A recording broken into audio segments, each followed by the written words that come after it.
प्रतिष्ठिता मनो मे वाचि प्रतिष्ठितम् आविराविर्मयेधि वेदस्य मआणीस्थ श्रुतं मे मा प्रहासी अनेनाधीतेनाहोरात्रान् सन्दधामि ऋतं वदिष्यामि सत्यं वदिष्यामि तन्माम् अवतु तद्वक्तारमवतु अवतु माम् अवतु वक्तारमवतु वक्तारम् ॐ शान्ति शान्ति शान्तिः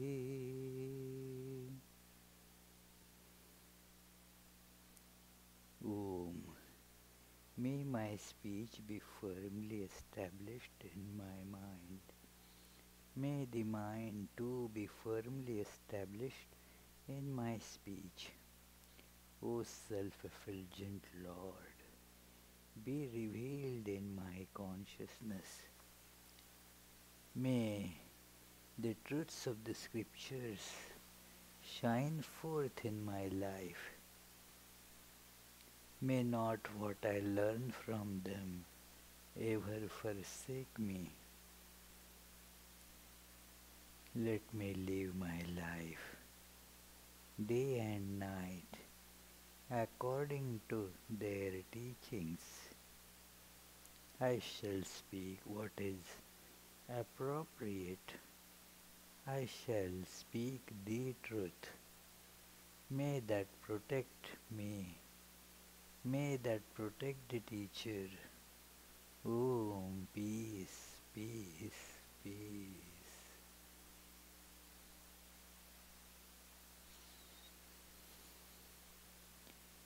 Let us feel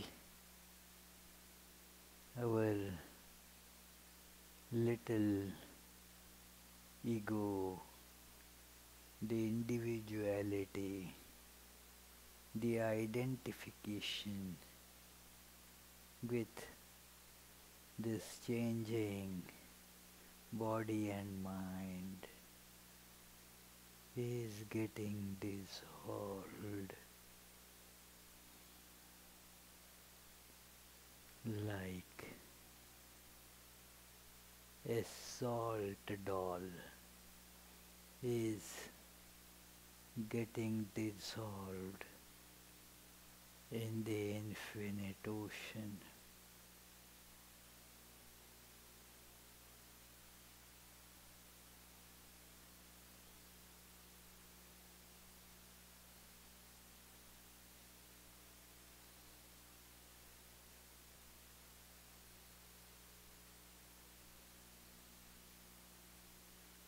All the false identification with the changing form and name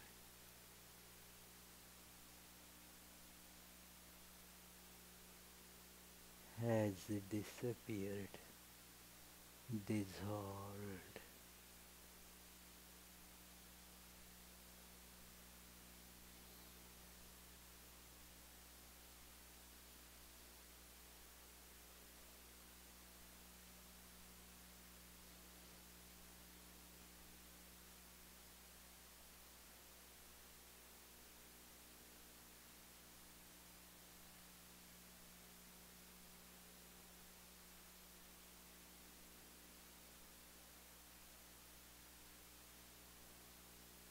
Dissolved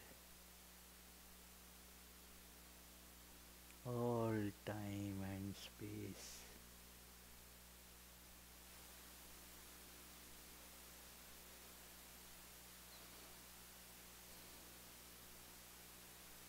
I am that I am.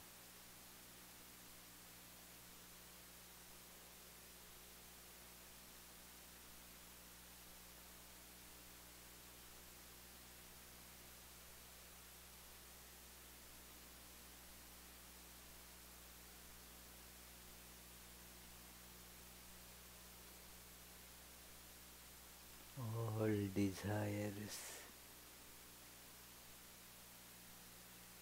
have vanished just naturally.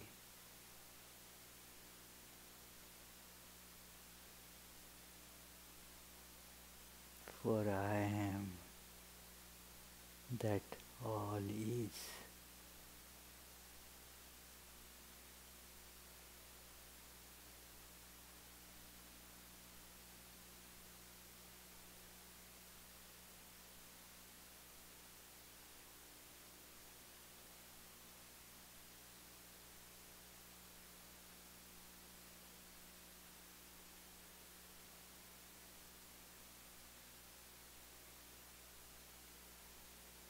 Everything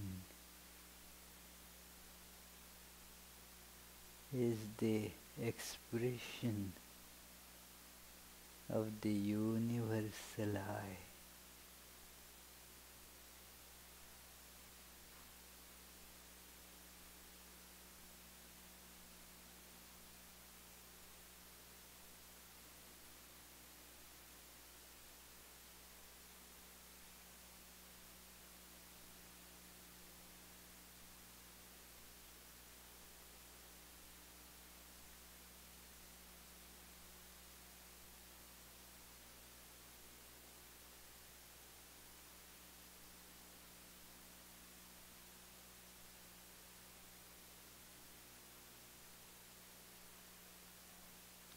I am the bliss itself, the peace itself.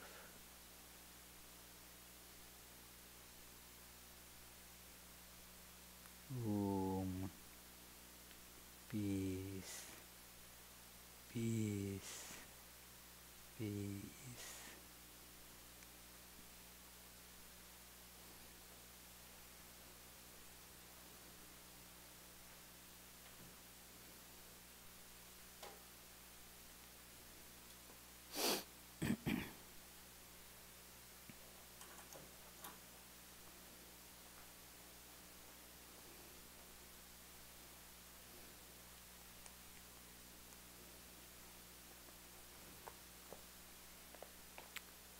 So, dear friends, let us begin today's discussion on this biography, a unique biography of Sri Ramakrishna with our usual prayers.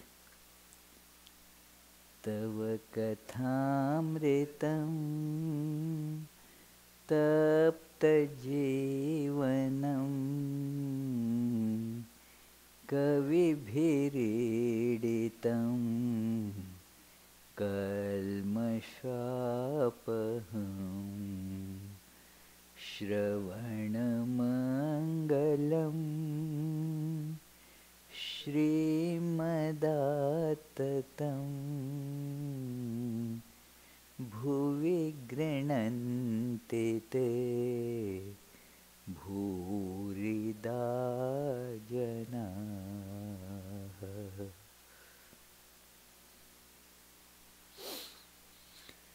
For last some classes, as we are trying to fathom the nature of teachership of Sri Ramakrishna, we are studying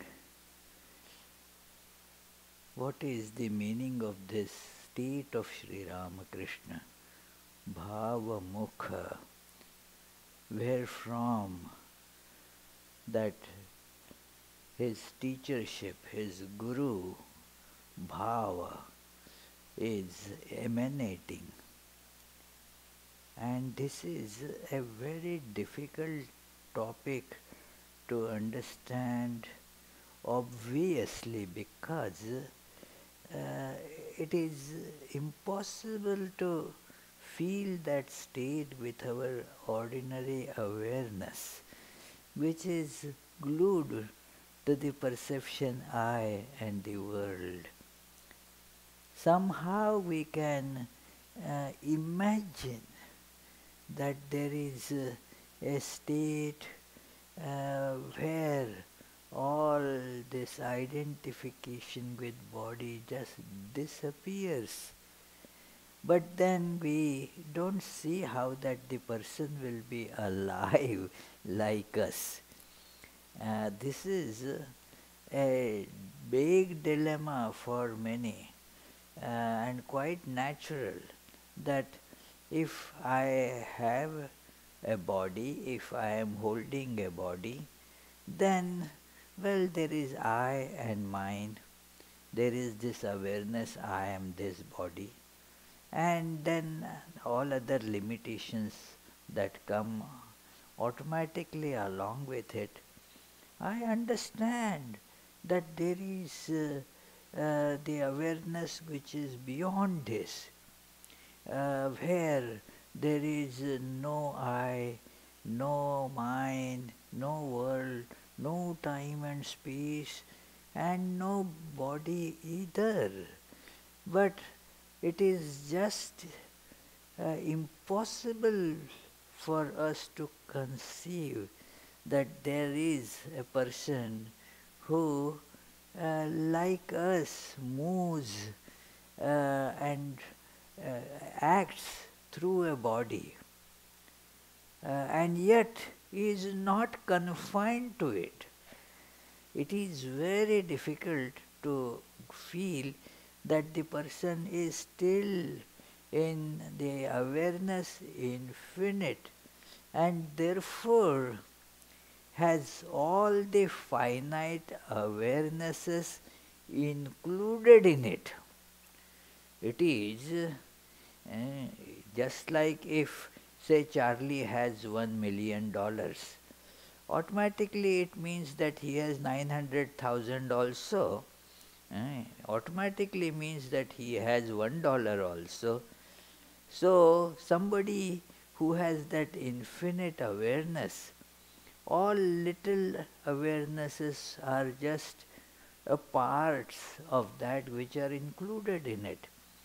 It is so difficult to think of an individual, a person in body, and yet have that awareness beyond body, and that person can go like coming in the house and going there out of the house at will. That person can just move in and out from that state where there is absolutely no perception of body, time, space, anything, and then coming back to this sense of time, space, and I am, and yet not limited by that sense. So Swami Saradananda has already expressed that it is impossible to explain and impossible to understand this thing.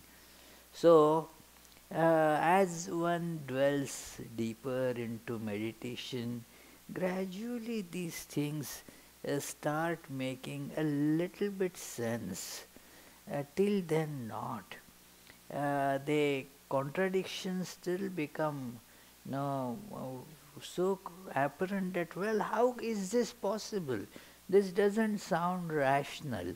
Obviously it can never sound rational because of the limitations of rationality. Rational means it moves within time, space, causation, and therefore cannot understand the transition between the time, space, causation, and beyond that. It is one, you cannot expect rationality to give that awareness. It is, rationality is a great tool, but it has its limitation like every tool has. Like you have a spanner, for example, is a wonderful tool, but then you cannot cook with a spanner. You need heat. It is not the spanner doesn't make the things cook for you. Well, if your stoves have some nut loose, then maybe the spanner can tighten it up to that. So rationality has limitations, a very, very stringent limitations. And we tend to think that rationality is very all embracing and very far reaching. No, even some deeper study of human psychology can reveal that our mind itself doesn't work rationally. Our brain, if well trained, can work rationally, but not the mind. And since our actions get powered by mind and not by thought, we see our behaviors are irrational. I refer to that book many times, that Steven Pinker's book on this, that how our behaviors, individual as well as social, it does not conform to rational thinking at all. If a person is thinking, that thinking will go on one line, the thinking will reach one conclusion, but the actions could, and usually they do, go in an opposite direction. It is because our rationality works only on one plane. There are various different planes on which our mind is working, and this truth is even beyond that. So naturally, one can never expect rationality to confirm it, to verify it. It is not possible. It is like a first grade child being given to grade the examination papers of a master's degree, you see. Well, that is not for a first grade child to grade a master's or PhD work. You require somebody who has already gone beyond that to grade it. So therefore rationality can never ever do that.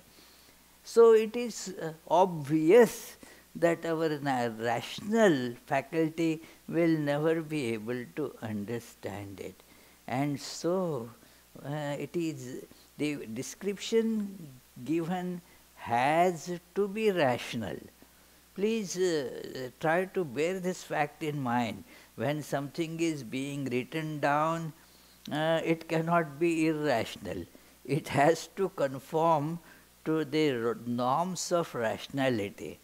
But what this writing can do is tell us to go beyond reason. One of our Swamis used to make this remark, that rationality is the best rationality which tells the limitations of rationality and inspires you to go beyond it. And that rationality which tells that rationality has this limitation. It can take you up to this, not beyond. You want to go beyond, then break. Go beyond. That's the way. So Swami Saradananda had taken a lot of pains giving various analogies and examples that there is this state that Sri Ramakrishna used to be in. Let us read on this page 447. Some part of this paragraph we have already read, but let us reread that. The heading of that paragraph subtitle is, "This cosmic I-ness is called Bhava Mukha because all ideas in the world constantly arise from it." The cosmic I-ness that exists between the Nirguna and Saguna aspects of the Brahman is called Bhava Mukha. and because of it, innumerable ideas arise in the cosmic mind. This cosmic I is the I of God. Think of it. Everybody has I. Everything has, according to its state of awareness, an I. It changes. The awareness that I have when I am awake is one. When I am dreaming, in the state of dream, my awareness changes. I am something else. And like that Chuang Tzu's dilemma, that he woke up from the dream and then said, well, in the dream I was experiencing that I am a butterfly. So now I see that I am a human being and had the experience that I am a butterfly. But could it be the other way, that I am a butterfly and now I am having the experience that I am human being? Yes, both have, rationally speaking, equal validity. It is, you cannot say that the idea that I am human being and in the dream I thought that I am butterfly is a correct idea, and the idea that I am butterfly and now I am experiencing a human awareness, or this is dream, that I am having a dream that I have become a human being. Which is true? Well, both are equally valid. This limited awareness keeps on shifting and changing. So, this cosmic I, the I, that just imagine this idea that everything has its I. Even the tiny bacteria that we can think of has its specific I. The virus that infects us and propagates fast, that also has its very specific virus I. Everything has I. So we have the idea at least, that God. And there is nobody who doesn't have an idea of God. Everybody, including atheists, they have the idea of God. Atheists have the idea of God, that which does not exist. That is how the atheist would think about it, that which does not exist. So they have also an idea of God. And now imagine the I of that God.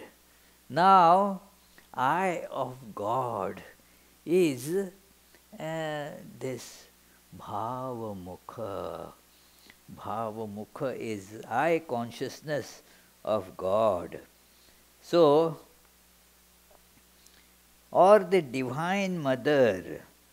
To describe this cosmic I, the Vaishnava teachers of Bengal call it Bhagwan Krishna, the embodiment of pure consciousness, where diversity and oneness coexist. Achintya Bheda Bheda. That is that philosophical description of that idea. Achintya Bheda Bheda means you cannot think whether it is connected, united, or there is differentiation, whether it is one or it has separateness. Achintya, this cannot be really thought also. It is beyond that kind of thinking. Because it is all put together.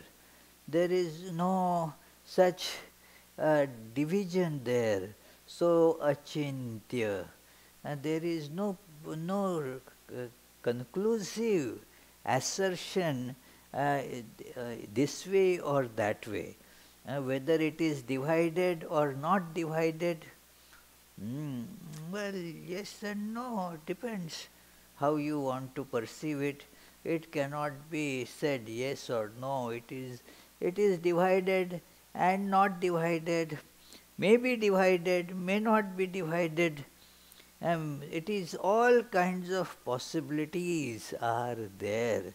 So it is a chintya. That is how the Vaishnavas they think about it. So achintya bheda bhedavada.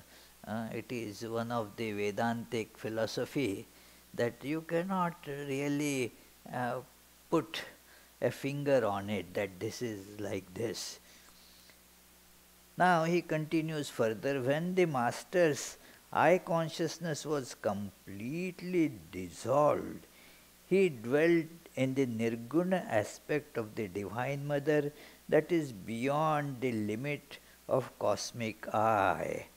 At that time he had no experience of that cosmic eye and its uh, innumerable waves of ideas which we call the world. And when the master's eye consciousness became slightly manifest, he saw the Sagun cosmic eye and the waves of the ideas to be connected with the Divine Mother's Nirguna aspect. Put another way, as soon as the master ascended to Nirguna state, his experience of the difference in itself, Swagata Bheda, dissolved in the one without a second. And when he experienced the Saguna cosmic eye, he saw that what is Brahman is Shakti, that which is the Nirguna is the Saguna, what is the Purusha is the Prakriti. The same snake is both motionless and moving. What is truly Nirguna is Saguna in play, Leela. After he had experienced the full vision of Divine Mother with her Nirguna and Saguna aspects, he perceived the command, remain in Bhava Mukha. That is, do not dwell in the Nirguna state with eye consciousness dissolved completely.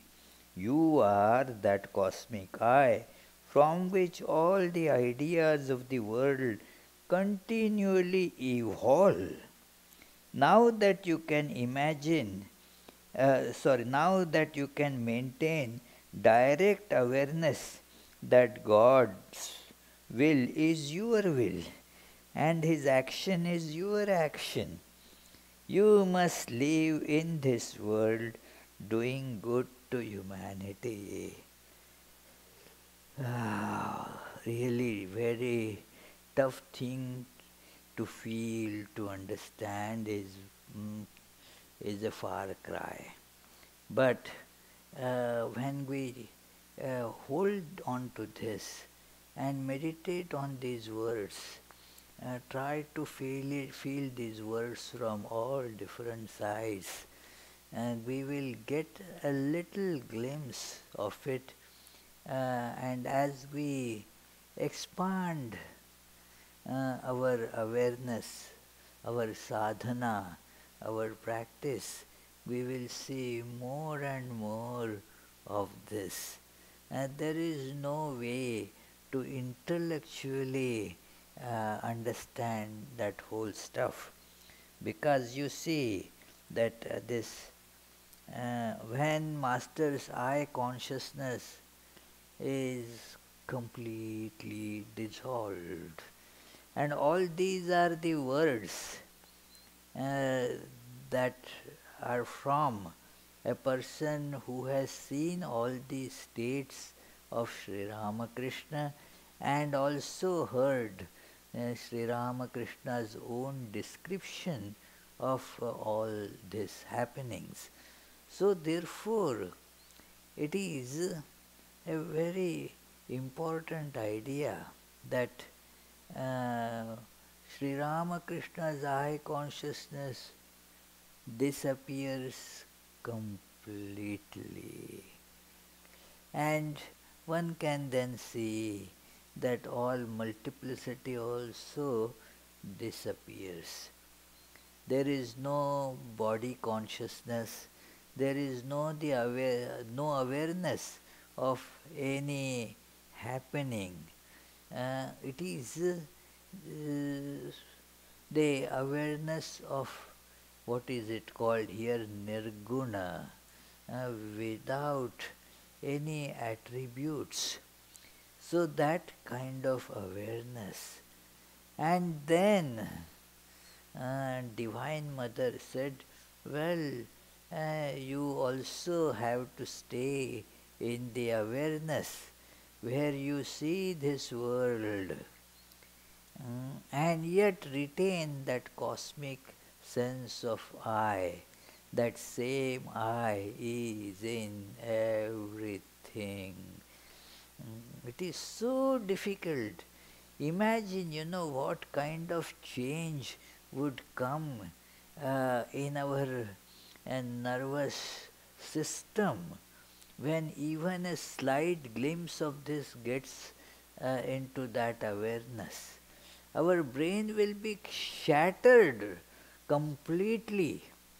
It is not possible for us to have that awareness uh, of I am all this. It is, you can get an imagination of it, not the awareness. Our awareness is so much glued to this I and you. It is completely irrational, as I was saying, that our thinking can never support this division of I and you. That is where if we think, then it will just break down.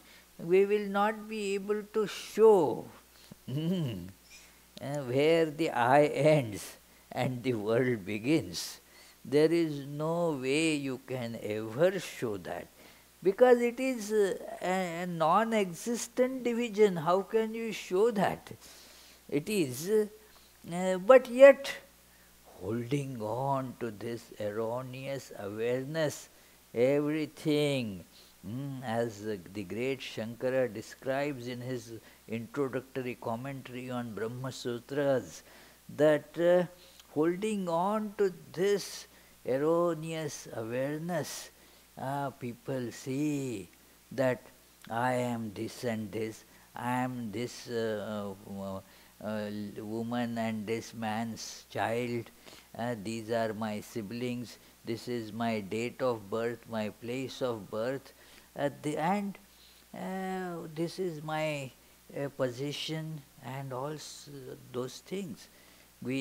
This is, he calls naisargikoyam lokavyavharaha, that this becomes the very naturally going on human behavior everywhere. And that is how our brains are made. I mean, that is the factory setting of our brain. It will work only like this, I and the world.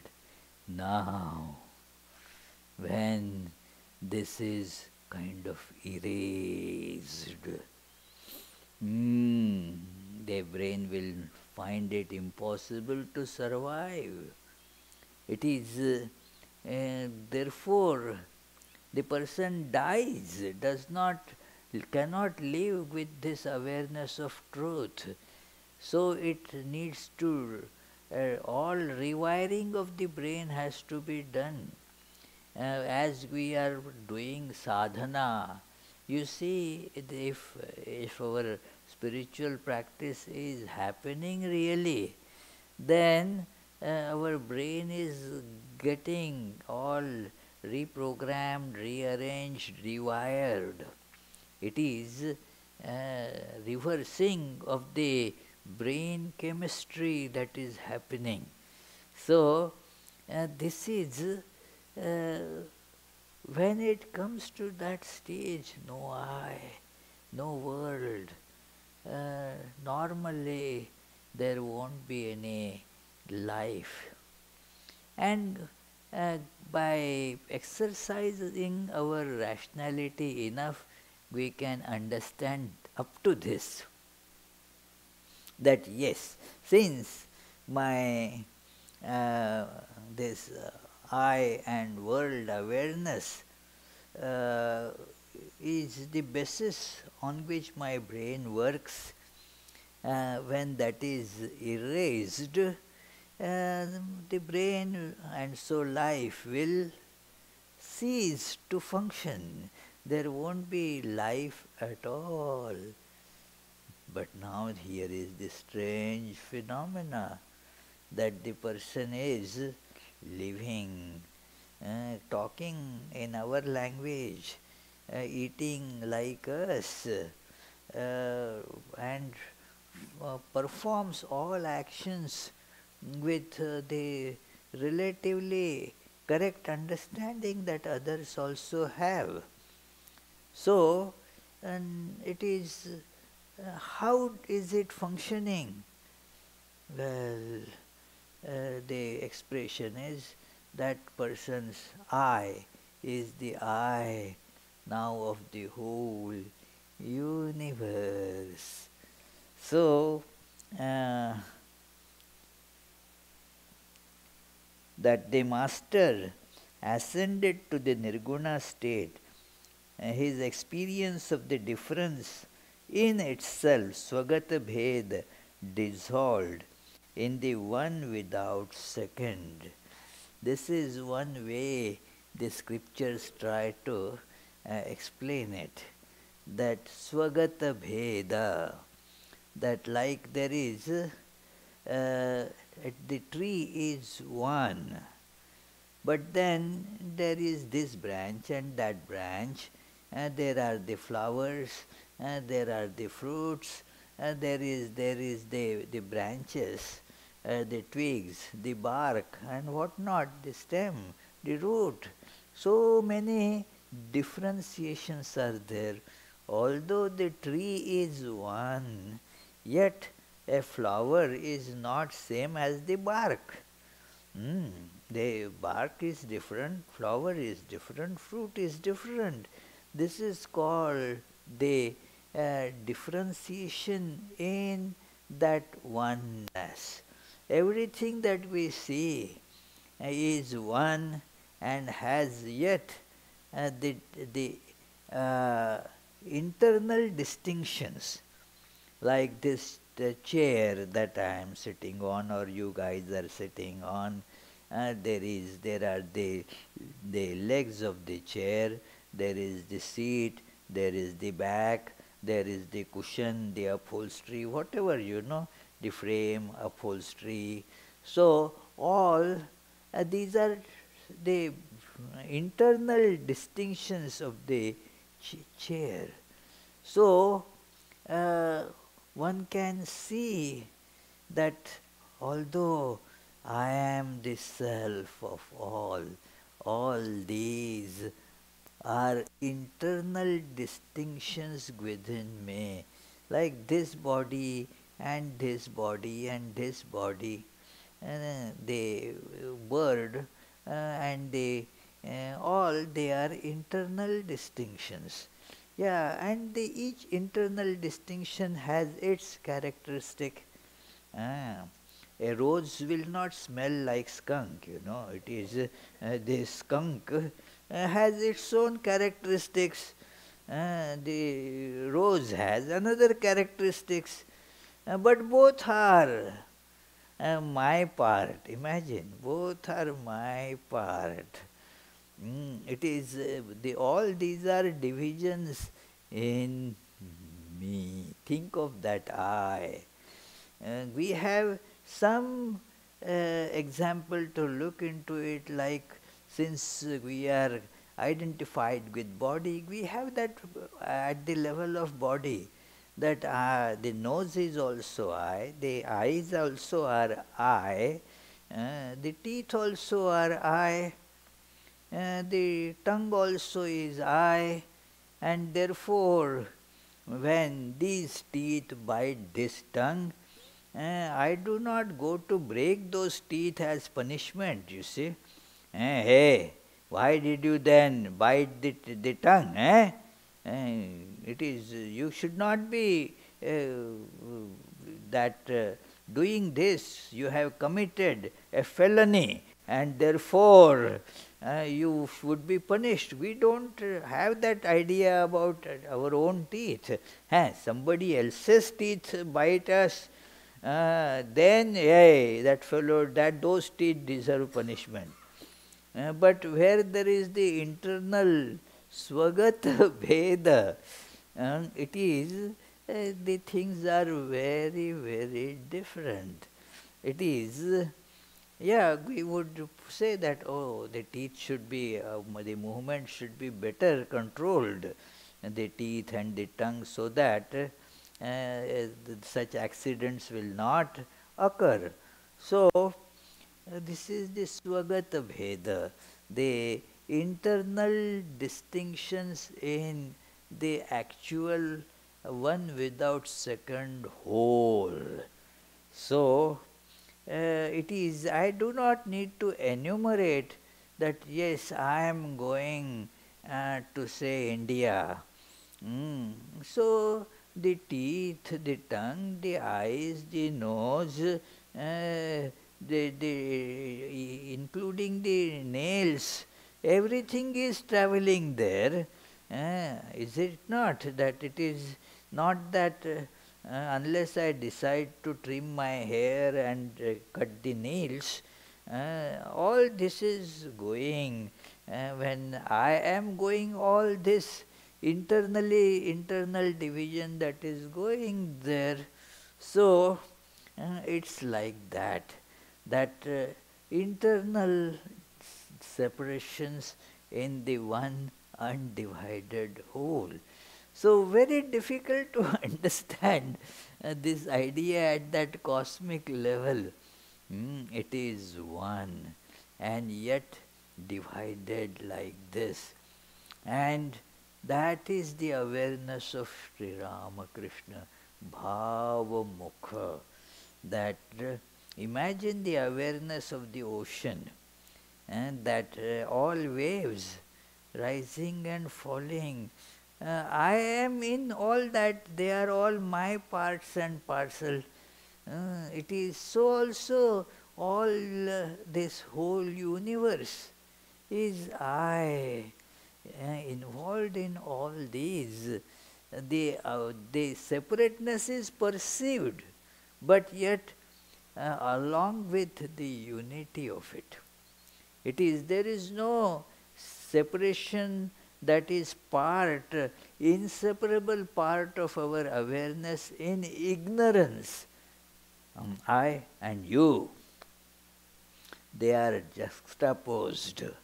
That without the two, no experience of ours is. Our every thinking, our experiencing, our feeling, it is so pervasive that all faculties of ours are imbued with this distinction, I and the world, I and you, yushmad asmat pratyaya gocharayoho vishaya vishayinoho. Tama prakashavat paraspara viruddha svabhavayoho. That language of Shankaracharya is really great, that and so clear that this the two the types of awareness which are opposite to each other and yet coexist. You and I. Yushmat means that which can be perceived as this. So the body is not really I, he calls it body. All the body and everything at that level is you. This is you, because it is seen, it is not the seer. So it is that, and they are against each other, I and you. Against in the sense opposite, their properties are opposite, tama prakashavad, like the darkness and light. They are mutually exclusive. Coming of light means going of darkness. They are mutually exclusive, and thus and how they are Vishaya Vishayinoho. They are, one is the object, other is the subject. Subject and object. And so, there should never be a confusion between the two. Shankaracharya maintains that you see that there is no possibility of confusing the completely opposite things. Those which look similar, well, you may confuse this for that, like you may confuse the snake for a rope or rope for a snake, because they have certain similarities in appearance. But you will not confuse the rope for sun. It is not possible. They are different, so different from each other. You won't confuse a quarter coin for a dollar bill, you see. They look so different. They cannot be therefore confused with each other. And yet, we confuse these opposite things. And see, what he points out is the depth, the abyss of the ignorance that we are in. We are confusing these totally opposite things. Imagine, think of this. And all our behavior is based on this. He says, therefore, there is no other cause for it but ignorance. This is all based on ignorance. Our behavior therefore shows that we just identify this I with something that is not I, and identify that which is not I with I. This goes on. This is the common normal awareness of our perception, that whether it is, Shankaracharya clarifies, whether it is of a person who has read lot of books and is a learned man in that sense, or somebody who is completely, unlettered person, doesn't matter.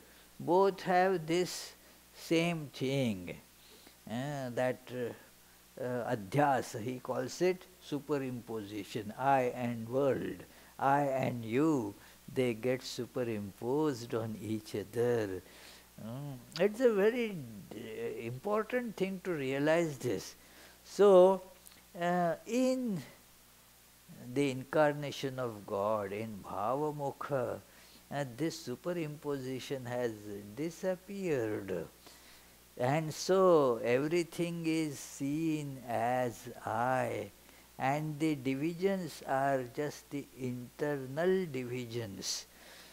So the same I, like every wave rising in the ocean, is an internal division of that ocean. This is again an analogy. And let us not take it to be completely describing the reality. It is so difficult, friends.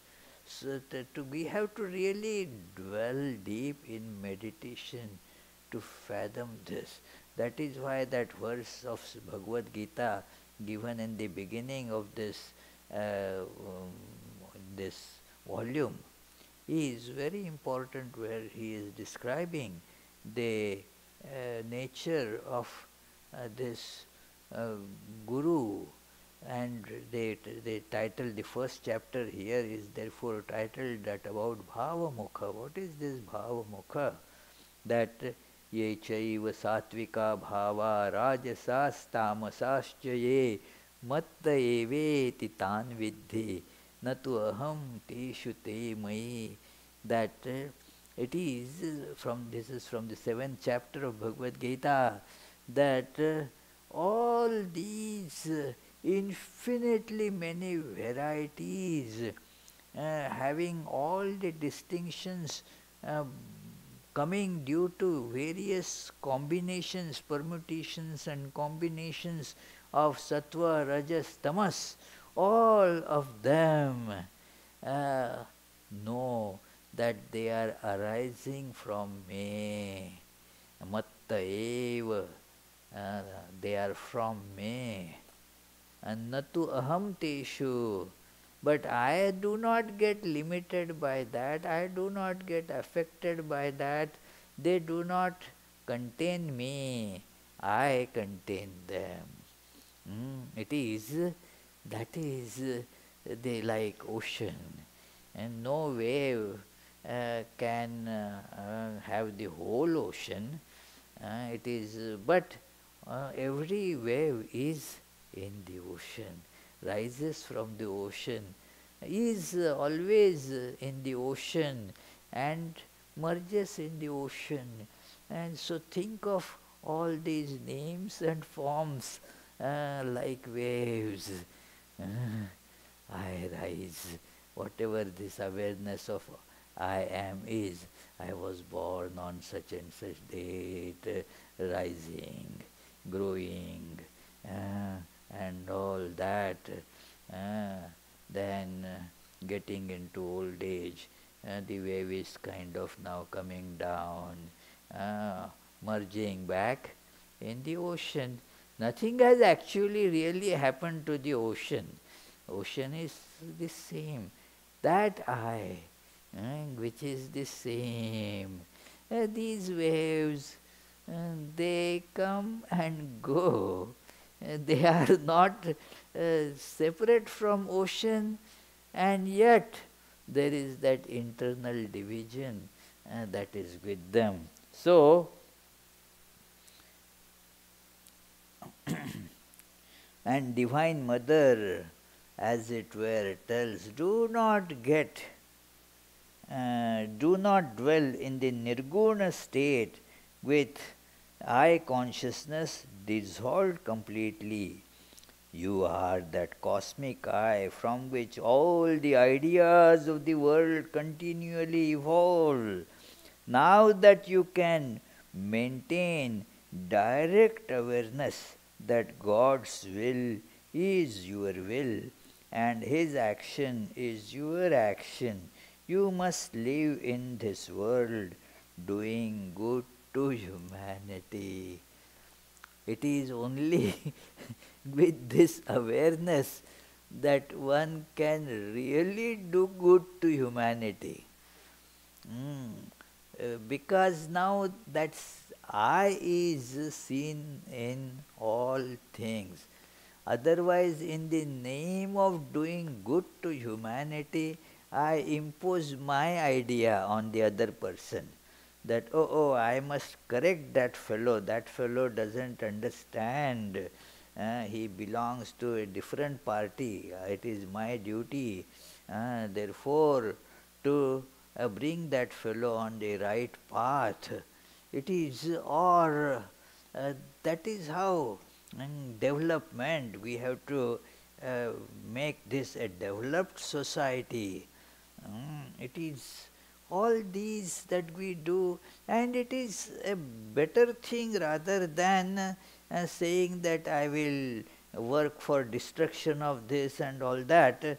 I will destroy this society, this person.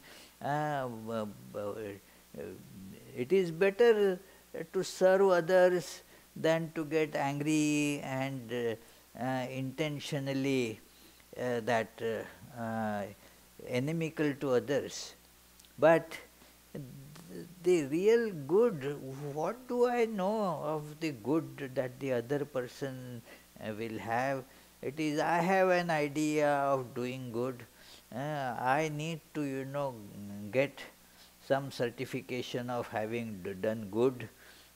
It is like those, sometimes for last some years I haven't got any request like that, but then somebody doing something criminal but not really very bad to be incarcerated, so is told, okay, you do 100 hours of community service, 150 whatever, so 100 hours of community service. So they would come, can I do some in any non-profit organization, registered non-profit organization I can do? Can I come here? I live close by. One student from this Wheeler school used to come because I come anyway here. So I have been asked to do community service as a correctional measure. So can I do it here? Said, okay.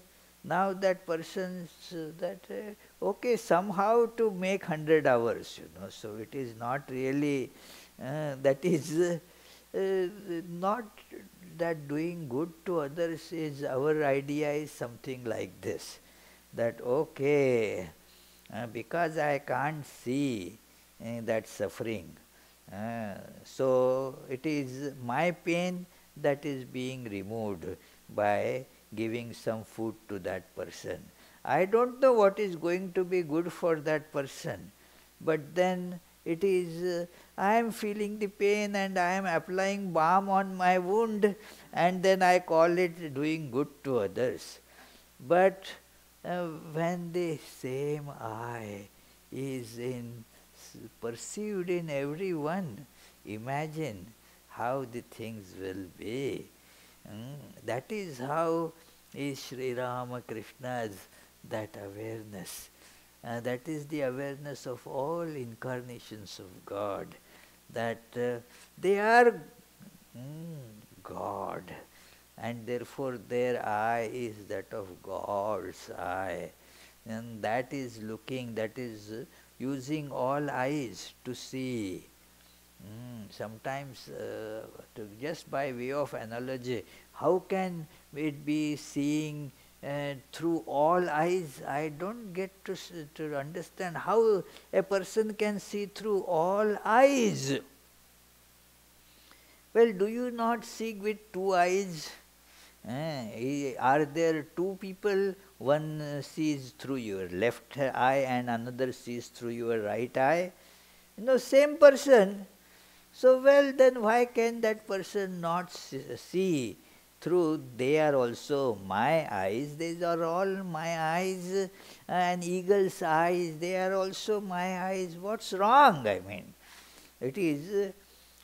So, this is the awareness that bhava mukha, that Sri Ramakrishna is in that state when he is in normal consciousness, when he is looking at the world, when he is talking with others, when he is eating food, when he is going out for his number one, number two, all that.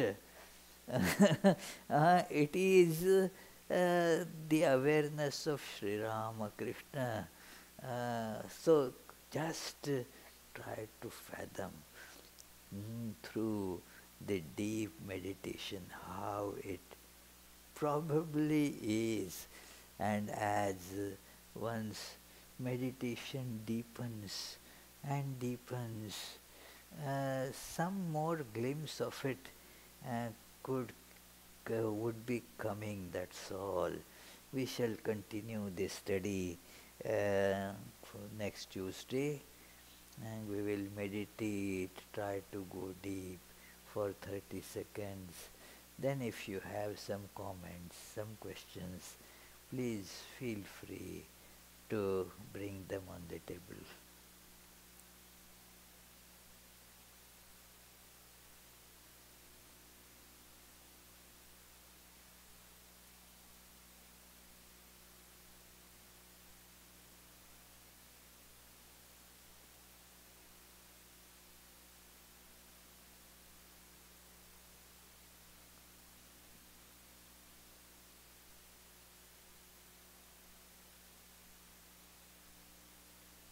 Yes, please.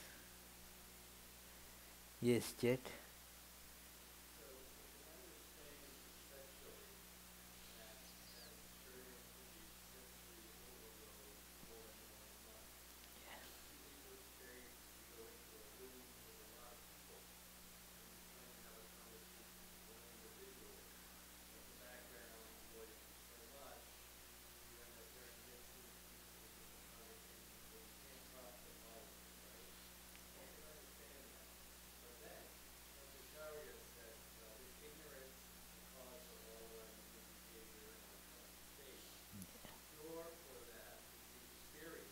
Yeah.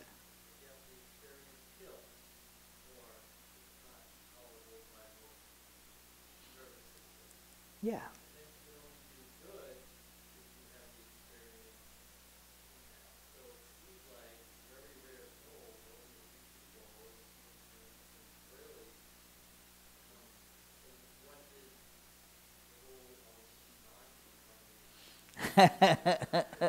Very good question. Yeah, the question is like this, that if incarnations, the gist of that question is, uh, the incarnations alone have the proper awareness and instruments to really do good to others. But what all of us, the 99.99999% of the population, what are we going to do about doing good to the others? Well, let us try to do that. It is, and when as that will keep on making us expand our awareness. Even a little bit will expand our awareness to that extent. Mm.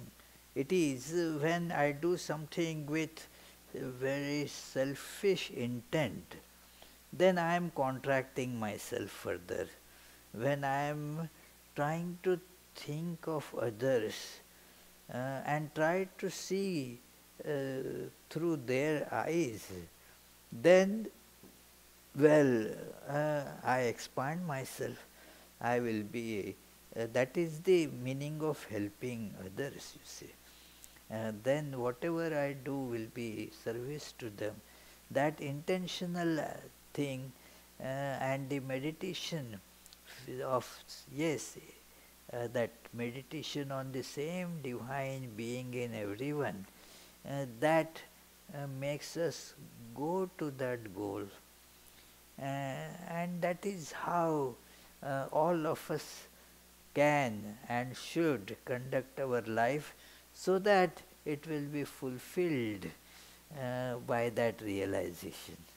Yeah. Yes, Charlie? In my reading, I have read about enlightened masters, like from the rishis and Zen masters, all the way down to, and Sufi masters, all the Yeah. way down to people like Nisargadatta Maharaj, Yeah, yeah. Ramana Maharshi. They didn't all die. They, what they did was, what they usually do was, one person would become enlightened and pass on their mantle to someone else who became enlightened. And yet Ramakrishna and Yogatmananda formed an organization instead.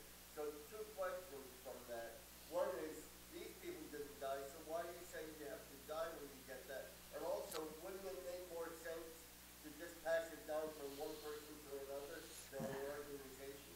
Hey. Uh, I don't know where to begin answering this question. First thing, I didn't say all would die. Uh, the majority, most of them, 99% will die. These are, how many examples can you give? Just a few. And moreover, see, they were not in bhava mukha state.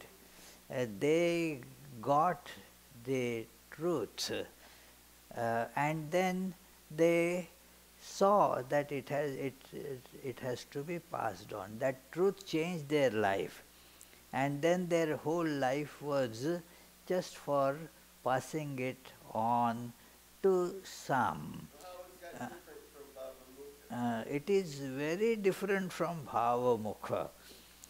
Bhavamukha is the whole universe, every single awareness is my awareness.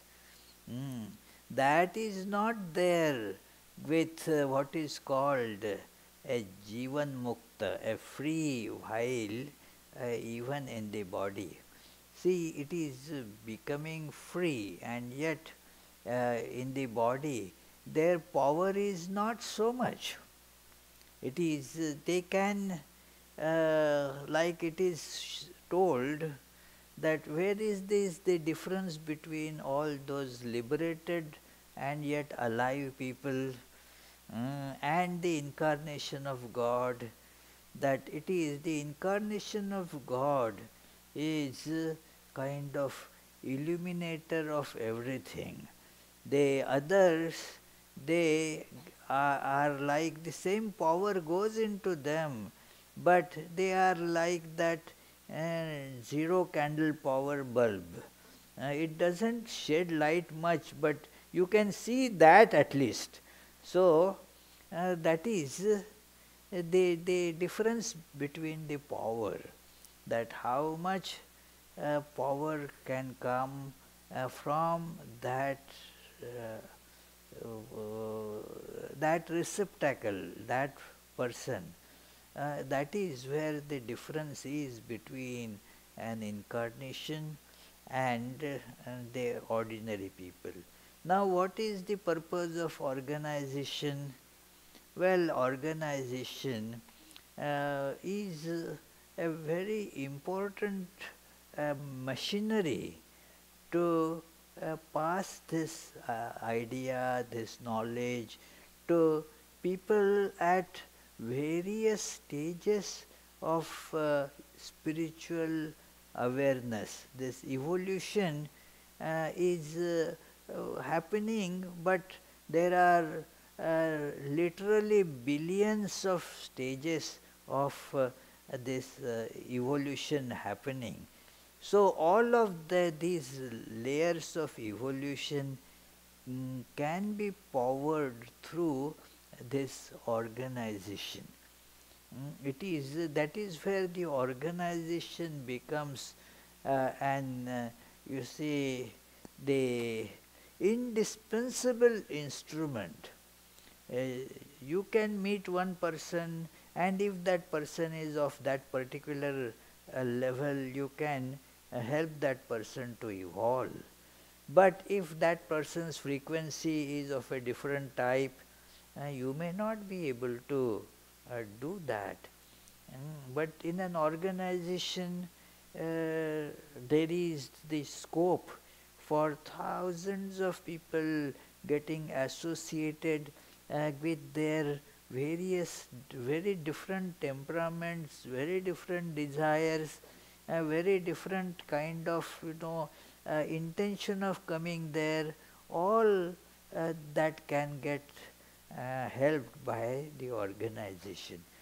And therefore, when an incarnation comes, an organization gets built around that.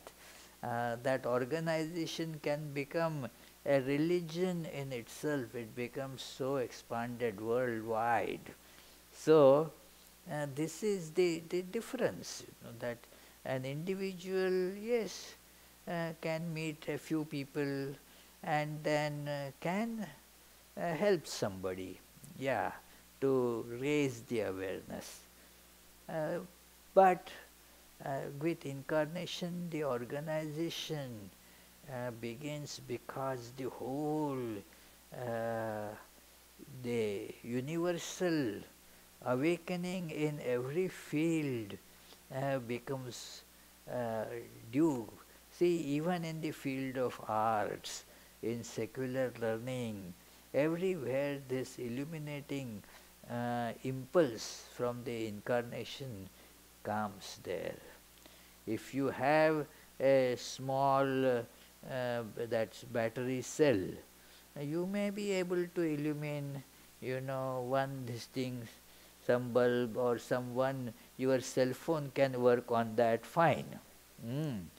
But if you have to illumine the whole state, mm, you can't say, yeah, I have this little battery. No, you have to have a huge power plant. From that, all the lines have, that is all organization, so you need an organization for that, yeah. So let us conclude with the closing prayers.